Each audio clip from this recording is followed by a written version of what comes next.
हर हर महादेव, जय माता दी। मैं भक्ति की शक्ति में लक्ष्मी यादव आप सभी का एक बार फिर से स्वागत करती हूँ। और आज मैं माता की शक्ति में पार्ट 2 में आप सबको आगे के किस्सा सुनाती हूँ।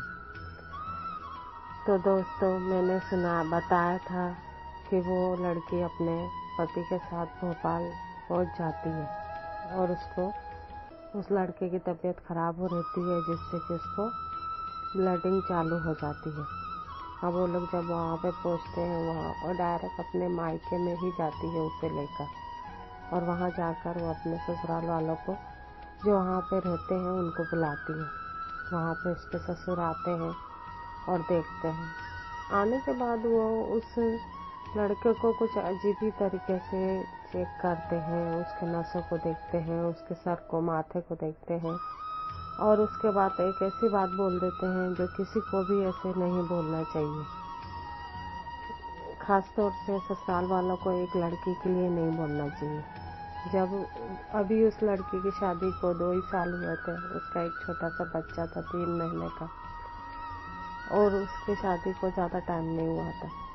वो व्यक्ति बोलता है कि अगर मेरे बहू के सिंदूर में सत होगा तो मेरा बेटा जरूर बचेगा। ऐसे कहने पर उसकी माँ भड़क जाती है और उनसे बहस हो जाती है कि आप ये कैसे बोल सकते हैं कि मतलब अगर इस बच्चे के साथ कुछ अनहोनी होती तो क्या आप इसका दोष मेरे बेटे पे देंगे?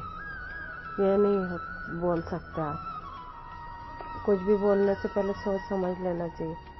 ऐसे बोलने से वो लड़की के ऊपर क्या बीतती होगी आप सोच भी नहीं सकते। ये बोल के उसकी माँ चुप हो जाती है। अब उस लड़की के ऊपर बहुत टेंशन हो जाता है और वो रोने लगती है और वो माता रानी से कहने लगती, माता रानी आपने ऐसे क्यों करा? मेरी ज़िंदगी के अभी शादी को 2 ही साल हुए हैं, मेरा बच्चा इतना छोटा सा है, मैं क्या करूँगी? ऊपर से मेरे ससुर, चाचा ससुर इस टाइप से मेरे साथ बात कर रहे हैं, कहते हैं कि अगर आप मेरे बेटी के बहू के सिंदूर में सत होगा तो मेरा बेटा बचेगा। क्या मेरी भक्ति में इतना भी वो नहीं है? माता रानी लोग बाप मुझे ऐसे बोल रहे हैं। ऐसे बोल के वो लड़की चुप हो जाती है। उसका ससुर बोलता है कि चलो इसको हॉस्पिटल लेकर जाना पड़ेगा। तो बहू बोलती कि मैं भी साथ में चलूँगी करके वो उनके साथ चली जाती है। जाने के टाइम वो कहती है कि मेरा बच्चा छोटा है, 3 महीने का दूध पीता है, मैं उसे भी साथ में रख लेती हूँ। पता नहीं अपने को कितना टाइम लगेगा और कितना टाइम नहीं लगेगा बाबूजी। लेकिन वो नहीं बोलते 1 आधे घंटे में है, चेकअप करवा के आ जाते हैं, देख लेते हैं क्या बात है, फिर उसके बाद तुम घर आ जाना, ऐसे कह के उसको ले जाते हैं। अब जब वो लोग जाते हैं तो एक हॉस्पिटल से दूसरे हॉस्पिटल, दूसरे हॉस्पिटल से तीसरे हॉस्पिटल ऐसे चेकअप कराते हैं, क्योंकि मुंह से ब्लड आता है और ऐसे ब्लड आने की वजह से डॉक्टर लोग कहते हैं कि हम ऐसी दवाई नहीं दे सकते आपको, इनको एडमिट कर दीजिए, पता नहीं क्या बात है क्या नहीं है, ये कोई अच्छी बात नहीं है और ब्लड आना बढ़ते ही जा रहा है। ऐसे कह के उनको सरकारी बड़ा हॉस्पिटल रहता है, वहाँ पर रेफर कर दिया जाता है। अब वहाँ से सरकारी हॉस्पिटल में जाना, फॉर्म वगैरह भरना, पूरा करने तक उनको शाम हो जाती है। सुबह के 9 बजे से निकले हुए रात के 8:30 बज जाते हैं। बच्ची परेशान हो जाती है कि पता नहीं मेरे छोटा सा बच्चे का क्या हाल होगा। जब उसकी माँ वहाँ पर आती है तो वो बहुत गुस्सा करती है और उसको कहती है कि जब तुम अपने बच्चे को वहाँ पे छोड़ के आए, वो बच्चा कितना परेशान हो रहा था, वो किसी का दूध भी नहीं पी रहा था और वो रो रहा था, तुम्हें अपने बच्चे की थोड़ी सी भी परवाह नहीं। तो वो बोलती है कि माँ ने बोली थी कि मुझे आप जाने दीजिए, लेकिन वो बोल रहे थे थोड़ा टाइम लगेगा, थोड़ा टाइम लगा, ऐसे करके उन्होंने मुझे रुका लिया और मैं नहीं आ पाई। तो उसके बाद वो लोग रात को उसको एडमिट करवा के लड़की अपनी मम्मी के साथ चले जाती है और वो बाबूजी लोग वहीं पर ही रुक जाते हैं। दूसरे दिन उसका इलाज चालू हो जाता है। वो लड़की रोज सुबह उठती, अपने बच्चे को दूध पिलाती, उसको साथ में लेके वहाँ हॉस्पिटल जाती, सबके सामने वो जो भी मिलने आता, देखने आता, सबके सामने रोती गाती। क्या करेगी? इतना रोती, इतनी परेशान होती कि मेरा क्या होगा अगर मेरे पति को कुछ हो गया तो। और उसे देख देख के उसके माँ बाप भी उदास होते कि अभी तो हमारी लड़की की उम्र ही क्या है, आखिर इसे कुछ हो गया तो क्या करेंगे। धीरे धीरे रोज जाती और माता रानी की भभूति उसके माथे पे लगाती। पहले तो उसे इमरजेंसी में रखा जाता जिसके कारण से वो जा नहीं पाती। उसके 1-2 दिन बाद उससे थोड़ा बाहर लाया जाता, लेकिन अचानक से पता नहीं क्या होता है, उसके खून का जो उल्टियाँ शुरू हो जाती है, खून की उल्टियाँ उसको शुरू हो जाती है, खून की लेटरिन शुरू हो जाती है और खून की बाथरूम उसको होती है। अब तो सब लोग सोचते हैं कि अब तो कुछ भी हो जाए, चाहे जितना इलाज होना है हो जाए, अब ये नहीं बच पाएगा। और डॉक्टर लोग भी सोचते हैं शायद इसको ब्लड कैंसर हो गया है, जिसके कारण से इसको इतना सारा वो हो रहा है। इलाज के लिए बहुत पैसे लगते हैं, ग्लूकोज की बोतलें लगती हैं, खून की बोतलें लगती हैं। खून की बोतलें इतनी मतलब इतना ज़्यादा खून कि मतलब उसकी उल्टी में निकल जाता है शरीर से, लेटरिन पेशाब में, कि बात उसको खून लगता है। अब वो खून के लिए जब तक उनके पास पैसे रहते हैं वो लोग तो खून के इंतजाम करते हैं, लेकिन उसके बाद ऐसी स्थिति आती है कि उनको बोल बोल के खून देकर खून लेना पड़ता है, लगाना पड़ता है। तो वो लड़की एक बार अपने नीचे वाले आंटी के पास जाती है और बोलती कि आंटी मुझे थोड़े पैसों की ज़रूरत है,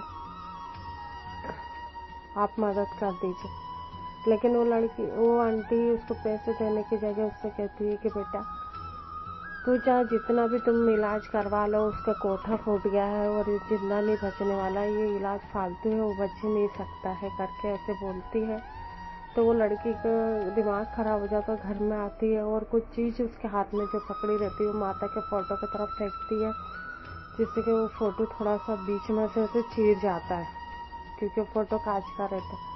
और जोर जोर से रोने लगती है, पूरे फैमिली के सामने माता से एक माँ की तरह लड़ने लगती है कि यदि अगर मेरे पति को कुछ होगा तो जो मैंने मानता करी थी कि मैं अपने बच्चे के बाल आपके पास आके उतारूंगी, बकरा करूंगी, पूजा पाठ करूंगी, वो कुछ भी नहीं करने वाली, ना ही मैं आपके दरबार में आऊंगी और ना ही मैं आपकी मानता पूरी करूंगी। वो माता रानी से ऐसे कहती और झगड़ा करती और रोने लगती। सब लोग उसको समझाते हैं कि बेटा ऐसा नहीं है, ऐसा कुछ नहीं होगा, तुम इतनी पूजा पाठ करते हो, माता पे इतना विश्वास करते हो, तो किसी के कहने से कुछ नहीं होगा। लेकिन उसकी स्थिति इतनी ज़्यादा खराब होती है कि शायद ही कोई विश्वास कर पाएगा कि बाद में लड़का बच पाएगा। फिर भी विश्वास में बड़ी ताकत होती है, शक्ति होती है। अब दूसरे दिन जब वो हॉस्पिटल जाती है, अचानक से एक बिल्ली उन लोगों का रास्ता काट देती है। बिल्ली रास्ता काट देने से वो घबरा जाती है, थोड़ी देर रुकते हैं, उसके बाद वो लोग जाते हैं, वहाँ देखते तो बेड पे वो लड़का नहीं रहता। तो वो लोग और भी घबरा जाते हैं, पागलों की तरह डॉक्टर को पूछने लगती है कि आखिर ये बेड पर एक लड़का था, उसे कहाँ ले जाया गया है, कहाँ है वो डरती है कहीं इसे कुछ हो तो नहीं गया, इसे कहीं और तो नहीं कुछ करती है। लेकिन बाद में पता चलता है कि नहीं, उसे जांच के लिए ले जाया गया है और अभी उसको लेकर आई। उसके बाद 2-3 दिन होते हैं, उसके बाद धीरे धीरे करके माता रानी पे विश्वास ही रहता है। धीरे धीरे करके उसकी जांचें होती है, पूरी जांचें होती है, लेकिन पता नहीं क्या होता है क्या नहीं होता है। इसे माता का चमत्कार ही कह सकते हैं कि जिस तरीके से उसका खून चालू हुआ था, खून की उल्टियाँ कह सकते हैं कि उल्टियाँ नॉर्मल ऐसे थूक जैसा भी खून नहीं गिरता है, खून की उल्टियाँ, खून की पेशाब, यहाँ तक कि जो लेटरिन कर रहते वो भी उसका खून का रहता है। इतना होने के बावजूद भी धीरे धीरे उसका खून गिरना बंद होता है और वो ठीक होना शुरू हो जाता है। वो ठीक होना शुरू हो जाता है। उसके बाद वो घर पे आता है। माता रानी के विश्वास में, यही भक्ति विश्वास में भरोसा रखते हुए वो लड़की कहती है कि माता रानी ने मेरी सुन ली और मेरा पति ठीक होने लगा। डॉक्टर उसको जब आखिर में छुट्टी देते हैं तो उससे यही कहते हैं कि हमें विश्वास नहीं था, जिस रफ्तार से तुम्हारे शरीर से खून जा रहा था, जिस तरीके की तुम्हारी हालत थी, हमें तो ये लग रहा था कि तुम्हें ब्लड कैंसर हो गया है या कोई बीमारी है जिससे कि अब तुम्हारे बचने की कोई, लेकिन पता नहीं ये तुम्हारे बीवी की, ये बच्चे की तकदीर कह लो या माता रानी का जो विश्वास तुम्हारे पत्नी का है माता रानी पे, पूजा पाठ पे, उसी का कह लो जिससे क्या ये चमत्कार हो गया, वरना मैंने अपने आंखों से यहाँ पे कितने लोगों को मरते देखा है, ऐसे बोलते हैं। उसके बाद वो आदमी घर पे आता है। अब ब्लीडिंग वगैरह होने के कारण से उसकी हालत बहुत ज़्यादा ख़राब हो जाती है।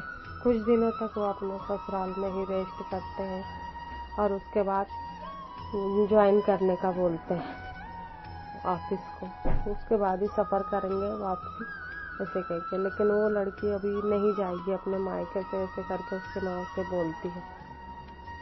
अब उसके बाद वो लड़का जब ऑफिस आता है उसकी हालत बहुत ज़्यादा खराब, छुट्टी भी कम से कम 2-3 महीने से ऊपर हो जाती है, 3 महीने से ऊपर हो जाती है, क्योंकि 15 दिन 20 दिन से तो वो हॉस्पिटल में ही एडमिट रहता है, जिसके कारण से उसकी छुट्टियाँ ऑफिस में भी बहुत आनाकानी करते हैं साहब लोग उसको। फिर उसके बाद जैसे तैसे उसकी ज्वाइनिंग होती है। अब कुछ दिनों बाद एक चमत्कार हुआ रहता है, तो उस लड़की का भी माता पे विश्वास दृढ़ हो जाता है और वो कहती है कि माता रानी, आपने मेरे पे बहुत बड़ा उपकार किया है और जो मेरी बात मैंने कही थी मैं उसके लिए माफ़ी चाहती हूँ, लेकिन आखिर आप भी मेरी माँ हो, तो मैं माँ के पास नहीं बोलूँगी तो किसके पास बोलूँगी, और मुझे क्षमा कीजिए। अब मैं जो बोली हूँ वो मैं करूँगी और मैं अपने बच्चे के बाल वहीं पर ही आपके दरबार में उतारूँगी, वहीं पे उसका बकरा करूँगी, पूजा पाठ करूँगी। उसके बाद वो अपने कुछ दिनों बाद अपने पति के साथ वहाँ जाती है, बच्चे के बाल उतारती है और मान्यता को पूरी करती है। उसका पति उस दिन से लेकर अभी तक की वो लड़का, उसका जो बच्चा रहता है 3 महीने का, वो अब बहुत बड़ा हो गया है और अभी तक ही उसका आदमी ठीक ठाक है, सही से है। वो लोग माता रानी की कृपा से उनकी ज़िंदगी जैसे भी हो, चाहे दुख में हो सुख में हो, लेकिन गुजर रही है। पर माता रानी पे जो विश्वास उस लड़की का था वो डोला नहीं। और सच कहते हैं कि माता की शक्ति पे कभी शक नहीं करना चाहिए, क्योंकि भगवान और माता रानी जो कर सकती है वो कोई नहीं कर सकता। तो आज की इस कहानी को मैं यहीं पर समाप्त करती हूँ और आगे भी ऐसी कहानियों को सुनने के लिए आप लोग मेरे चैनल को लाइक शेयर सब्सक्राइब करना ना भूलें। धन्यवाद। राधे राधे।